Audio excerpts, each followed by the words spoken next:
Assalamualaikum. Selamat pagi. Cikgu harap semuanya sihat. Pagi ini kita akan belajar Sains tahun 2, Unit 1, Kemahiran Saintifik mengukur dan menggunakan nombor. Cikgu Nomalah binti Muhammad Sani. Cikgu nak baca sorang-soranglah nama. Adam Rizki, Ahmad Akil, Amira Shakira, Delisha Imani, Deandra, Emir, Hana Damia, Ikmal Hadif, Intan Zulaika, Muhammad Aiman, Muhammad Akimi, Muhammad Izzihar, Muhammad Kiram, Muhammad Zakwan Izwan, Nazmi Ifan, Nora Auni, Nuha, Nur Akila Sofia, Nur Amani, Nur Auni Safi, Nur Hazwani, Nur Inshirah, Nur Fariza Damia, Nurul Khairin, Nurul Khalisha, Putri Nur Laila, Ryan Fitri dan Waldan. Cikgu harap semua ada di kelas cikgu.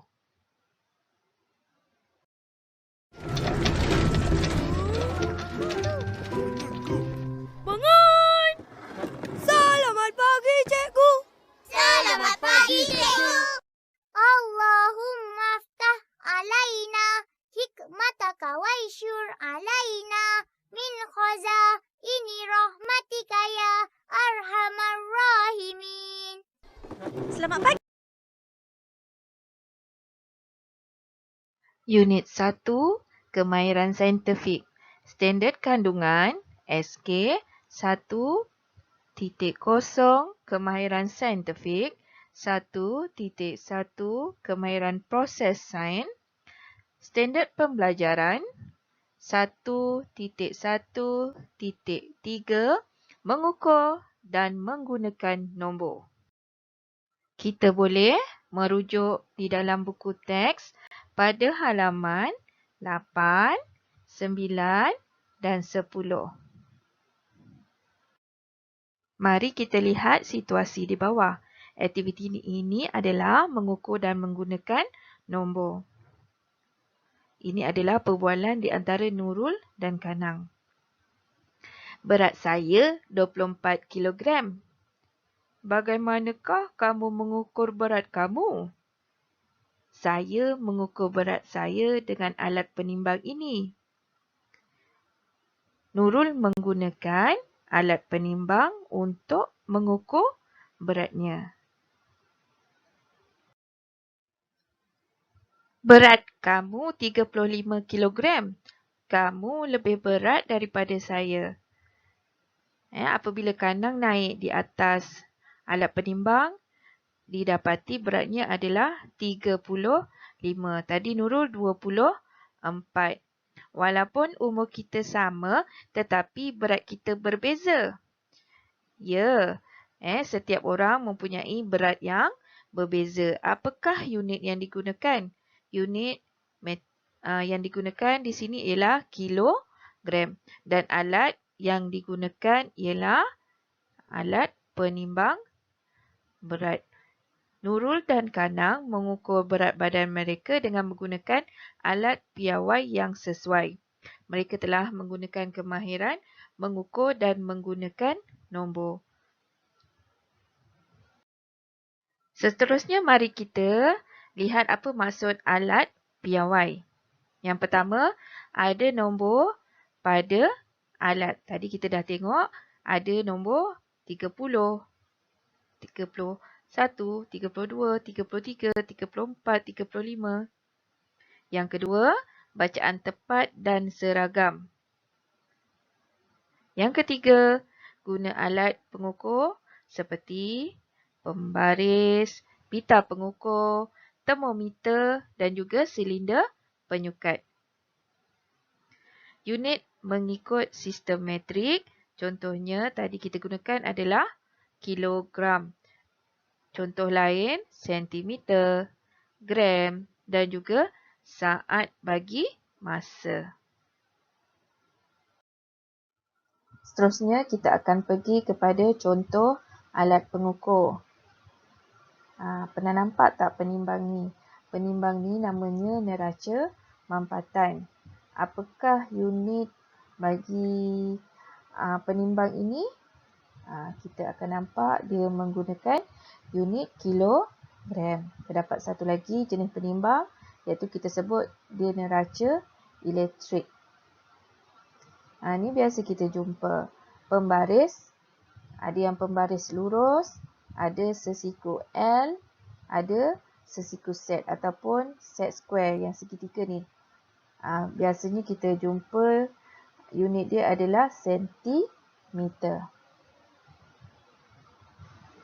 Bika pengukur, kita boleh jumpa dia di dalam makmal ataupun bilik sains.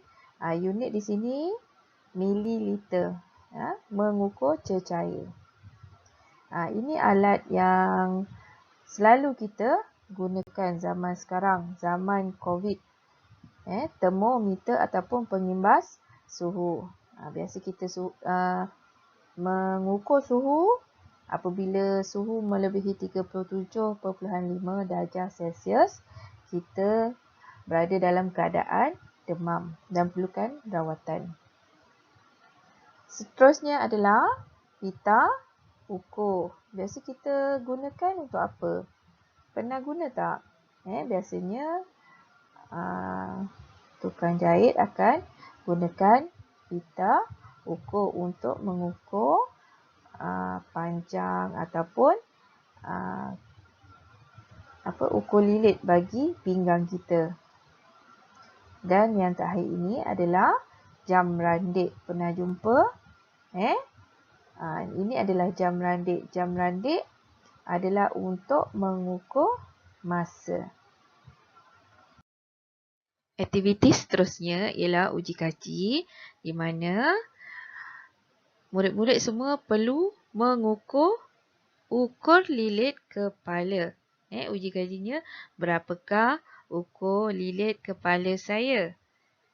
Alat yang diperlukan, reben, pembaris, pen penanda dan gunting. Bagaimanakah aktiviti ini dijalankan?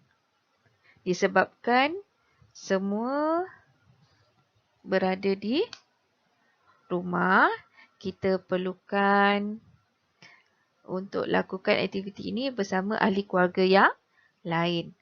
Yang pertama, lilitkan reben di keliling kepala ahli keluarga kamu. Mungkin pada Alung, pada Angah ataupun pada adik. Tandakan pada bahagian yang bercantum. Gunting reben pada tandaan tadi. Seterusnya, kemudian ukur panjang reben dengan menggunakan pembaris. Kita letak reben yang dah digunting di atas pembaris. Selepas selesai menjalankan aktiviti, kita perlu catatkan atau rekodkan maklumat ke dalam jadual seperti di bawah. Nama murid ni kita ubah kepada ahli keluarga yang lain. Contoh, Along.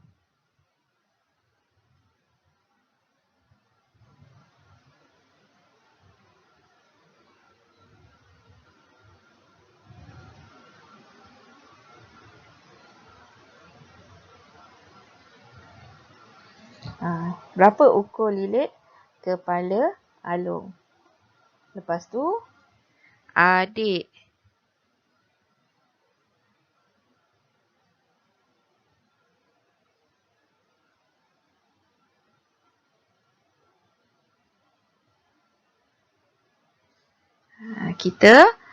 Selepas kita ukur, kita tulis di dalam jadual ini. Ukur lilit kepala dalam sentimeter. Dan boleh hantar tugasan kepada cikgu.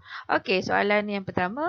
Apakah alat lain yang boleh kamu gunakan untuk mengukur lilit kepala? Tadi kita gunakan reben. Apa alat lain yang kita boleh gunakan? Hantar ya jawapan kepada saya. Sebagai aktiviti tambahan, murid-murid boleh gunakan buku aktiviti yang baru dapat pada halaman 5 dan juga 6. Siapkan dan juga boleh hantar kepada cikgu sebagai bukti awak menyiapkan tugasan. Terima kasih. Sedikit pengkongsian daripada cikgu. Tuntutlah ilmu. Di saat kamu miskin, ia akan menjadi hartamu. Di saat kamu kaya, ia akan menjadi perhiasanmu. Jumpa lagi. Assalamualaikum.